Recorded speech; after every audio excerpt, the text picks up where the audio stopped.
What is up guys, my name is Ben Hartwell, thanks for checking out the channel. If it's your first time here, or even if it's not, why not hit that subscribe button. So back in January I managed to get my hands on one of these, a HX Stomp. And I primarily got it as a backup for my bigger Helix, just in case anything would happen to that on stage. I could carry this in my gig bag and have all the sounds that I needed to get through a gig. And I've had a few of you guys asking questions about what the HX Stomp can actually do. So I thought let's put it to the test and record a track where all the guitar parts are coming straight from the HX Stomp. Word of warning, this is probably going to be quite a long video. We are recording an entire track after all, but I will be moving pretty quick in the DAW and I'll be fast forwarding through a few parts just so I can get through it all in a reasonable amount of time. So, the HX Stomp.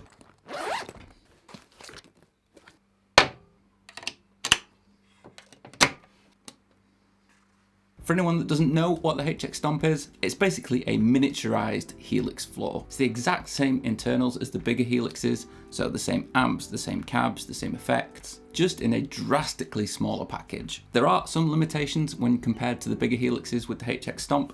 For example, you're limited to just 6 effects blocks and 2 audio lanes instead of the 4 that you get in the bigger ones. So that does mean that you have to be a little bit more creative with the way that you lay out your patches, and you can't use quite as many effects as you would in some of the bigger units, but the sounds that you can get from this tiny little box are amazing. So the track, let's get to it.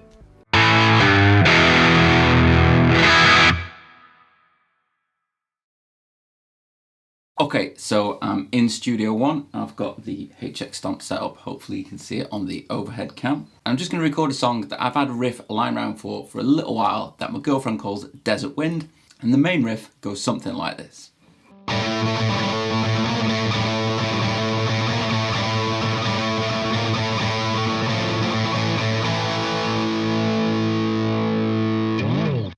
So I've already worked out pretty much all the parts that I want to record. I've also pre-programmed some drums, because programming drums takes forever and it's really boring.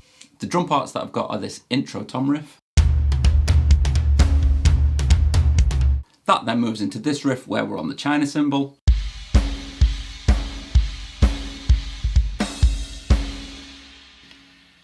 Then got a more straight ahead riff for the kind of verse sections.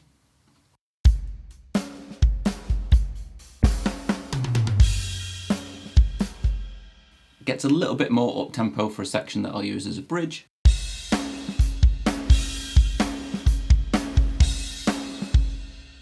And then it's back into that main riff and the whole thing repeats. And the way I've got it laid out is I've got an intro, then that China riff, then kind of a double verse, what I'll use as a bridge, a chorus, then another verse, another bridge, and a chorus to see out the end of the tune. I'm using my Sir Modern, that's going straight into the HX Stomp, that's then going into the Arrow, and I'm recording direct into Studio One. So I've kind of got some ideas for the sounds that I want for these parts, and the first part that I want to get down is the intro, and for that I think I want a kind of 5150 sound. So I'm going to scroll on to a new preset, hit the view button, and let's grab an amp.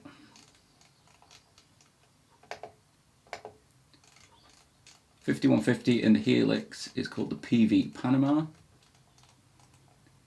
There it is. I'm going to use an IR with this amp as well.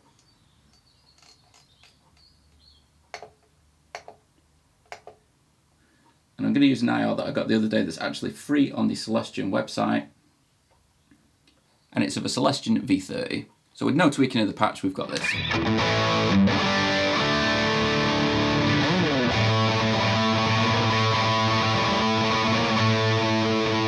And I think that's going to be too much gain, because what I'm going to do is layer the guitar parts doing doubles left and right. So I'm just going to knock that gain down a bit.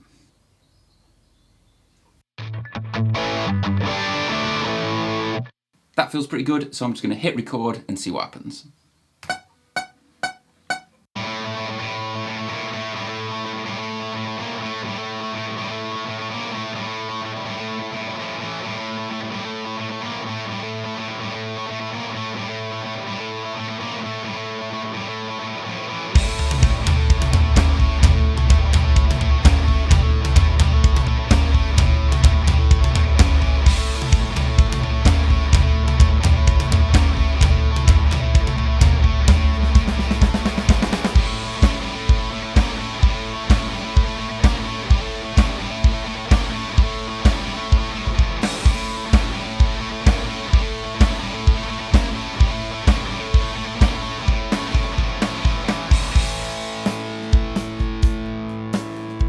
Cool, so that's the first guitar part recorded. What I'm going to do is pan that all the way to the left and record a second take with the same sound and pan it all the way to the right.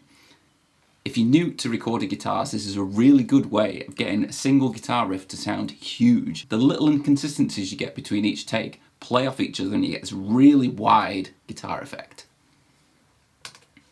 So I'm just going to arm my other track, pan it over to the right and do the second take.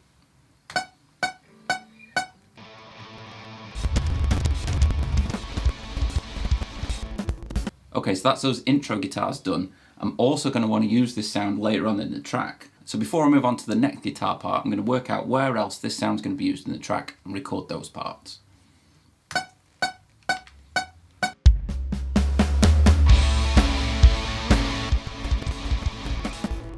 Cool, and just before I do the right side, I know that I'm going to want it at the end as well, so I'm going to drop in and do that straight away. So now I'm going to do the same for the right side.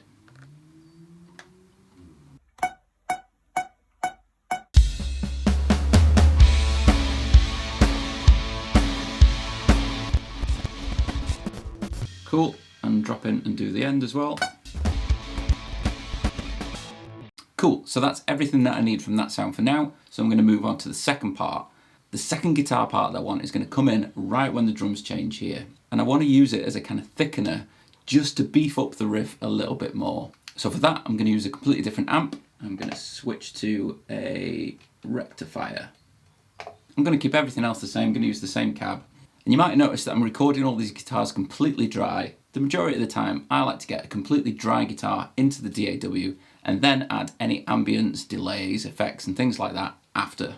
That way I've got complete control and I'm not committing to any effects too early. So the tone we've got with this rectifier,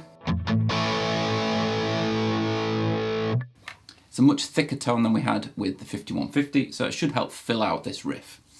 So I need to come down and duplicate these tracks. And I'm going to drop straight in and record the left side.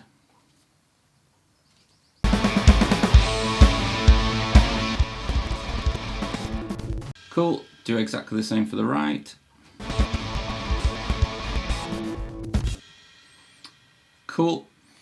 Just as I did with the first sound, I'm going to go through and see where else I might need that in the track. I don't know whether I will use it in exactly the same places throughout the whole track as I did with the first sound, but I'm going to record it anyway, so that when it comes to mixing it, it's there if I need it.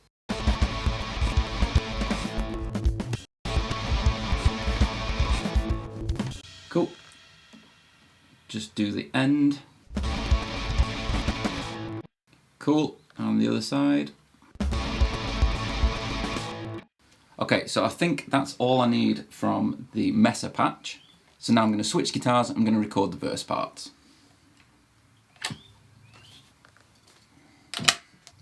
So I'll switch to my Les Paul, and as anyone who owns a Les Paul will know, the first thing you need to do when you pick up a Les Paul is make sure it's in tune.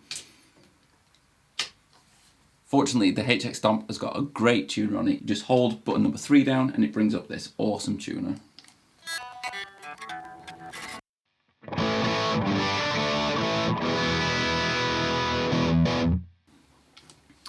Okay, and I want to go for a different sound for the verse parts, so I'm going to go back to my amplifier and I'm going to change it for a Placator Dirty, which is their Friedman B100. The only thing that I think I really need to change is drop this gain down And I'm going to change my IR as well, actually, to another Celestion IR that I've got, which is a G12M greenback. So if I just duplicate these channels again,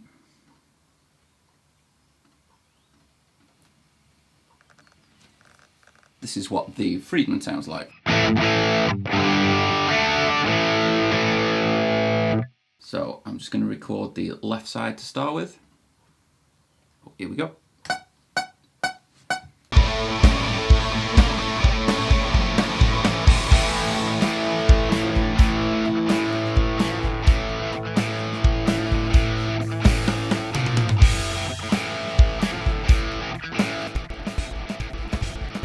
For the right hand guitar part, I'm going to use the same sound, but I'm just going to drop the volume on my guitar a little bit, just to give a little bit less gain on that side.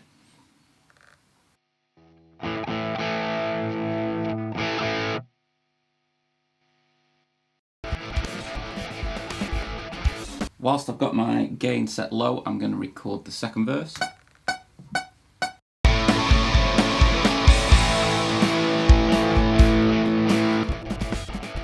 Cool.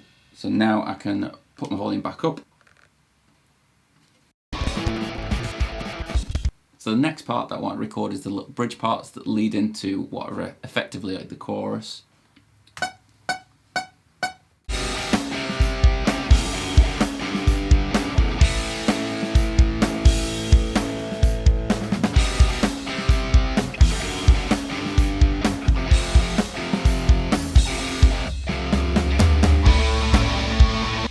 Cool.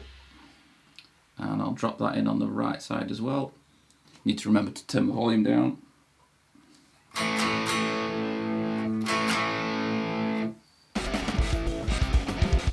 And we've got the same part over here. Cool, and record it on the left side as well with the volume up. Okay, so that's those two parts recorded. Now I am actually going to record another part during those bridges where the main riff comes back in, but I'll do that with the Sir. There's just two more parts that I want to get down with the Les Paul before I do those parts. And those are some big open chords during the intro. So I'm going to duplicate these tracks again.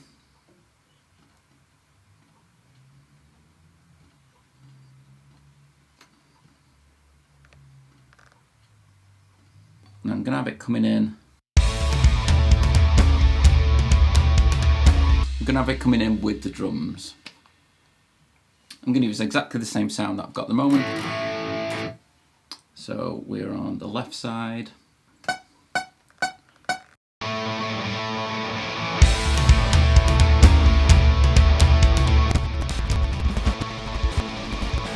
Okay.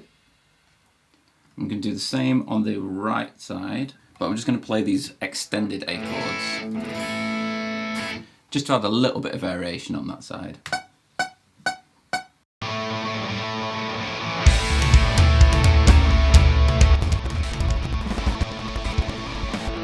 And the last part that I want to add with the Les Paul is the same sound, but with a tape echo put in front of the amp, turned up quite a way in the mix, so that you get all of those kind of out of control repeats hitting the front of the amplifier. And then when it comes to mixing, I'll automate it and use it as a kind of riser as the drums are kicking in. So I'm going to keep the same sound. All I want to do is add a delay. I'm going to use the transistor tape. Just going to tap in our tempo.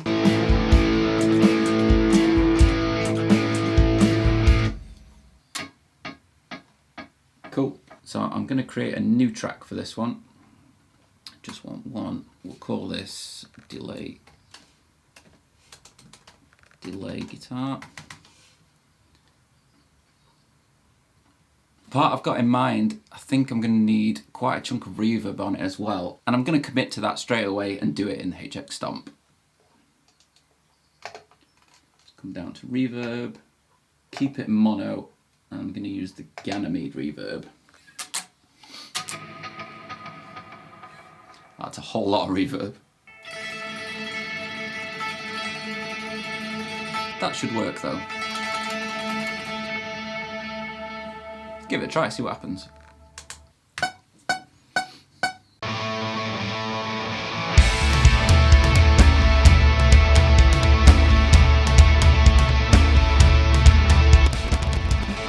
might not end up using it, but it's there come mix time if I need it. And with that, that should be all the Les Paul parts that I want to get down.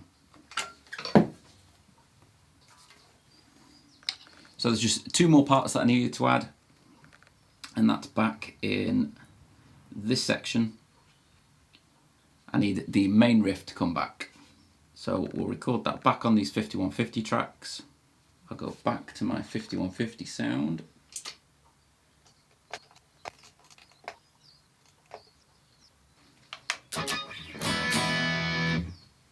Okay, cool. So we'll just drop in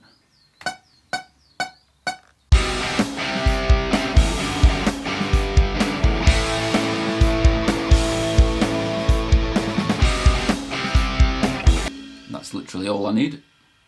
So I'll do the same for the other side.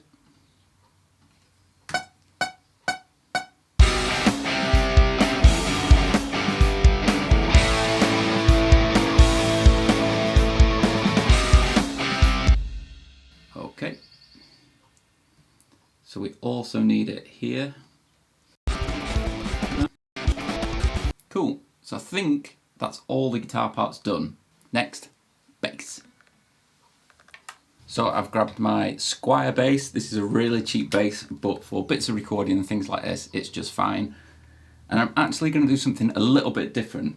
I found a preset in the factory preset in the HX Stomp that I quite like, but what I want to do is I also want to record the DI from the bass. So you might have noticed on the overhead cam that I've got this second cable here plugged into the send of the HX Stomp. And what I'm going to do is I'm going to send the dry bass signal through that cable into a second channel in the DAW here called bass DI. So it's quite easy to do. All we need to do is put something on that second path. So I'll just choose this kinky boost that's not being used, hit action, move it onto path 2. Then I want to go along to the end, grab the intersection of that path, move that down to path B. I want to pan the dry signal all the way to the right and make sure that the amp signal is all the way to the left. So this top path is now going to come out on the regular left output that we've been recording everything else through, but this bottom row of audio is going to come out with second output, which is this send. So those 2 cables are running into separate channels on the interface. I've got this left input here, which is going to be the amp sound, and this right input here, which is going to be the DI sound. So this is the DI. And here is the amp sound.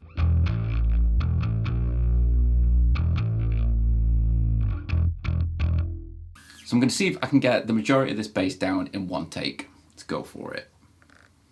Make sure both channels are in record.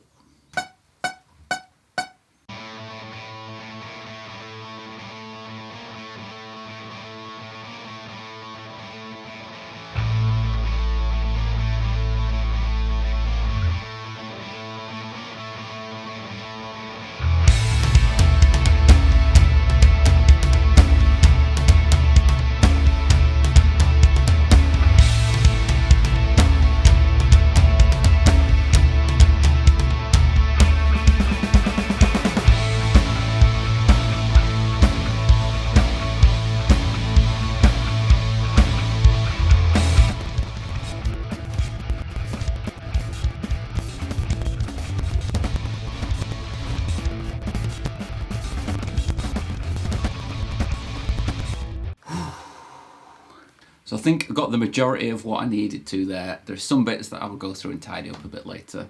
But I think that's all the parts recorded other than the solo that I'm going to lay over the top of the whole thing once I've got it mixed down. So next what I'm going to do is I'm going to go through it all, tidy everything that needs tidying up, do a bit of a mix, apply any EQ, compression and things like that, and then it'll be time for the solo.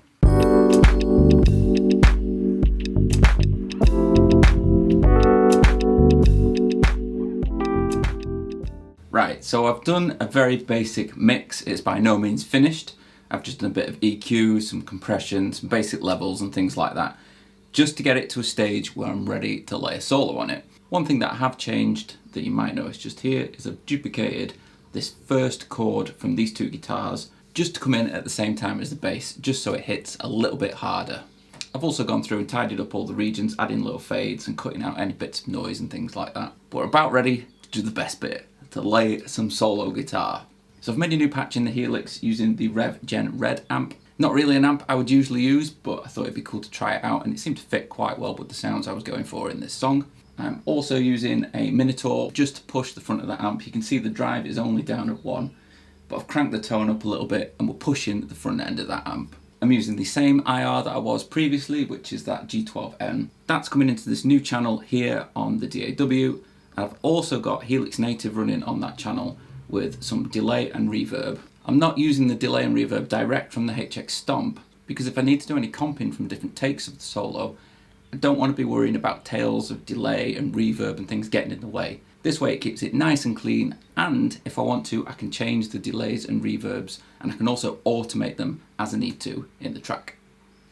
So, everything's set up, let's just hit record and do a few takes. Now the solo is not going to come in until we get to those verse sections, so I'm going to skip the start of the track and just drop in there.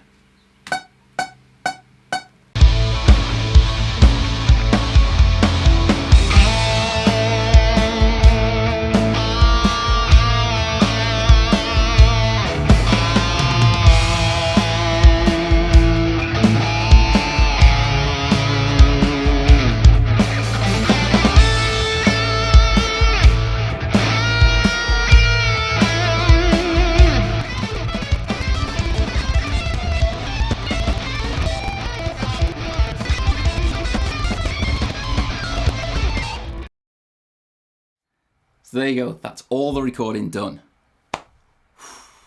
So I've comped together a few takes of that solo and I've done a mix. You want to hear it?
What do you think? I think that sounds pretty cool. And to say all the guitars came from this tiny box, I think it sounds great. What Line 6 have managed to cram into that little pedal is just amazing. And I've no doubt that that is going to save my ass more than once on stage. So there you go. I hope you guys enjoyed this video. If you did, why not give it a thumbs up below. If If you want to watch another video on my channel, you can do it just there. And don't forget to subscribe. You can do it right there. I'll see you in the next one.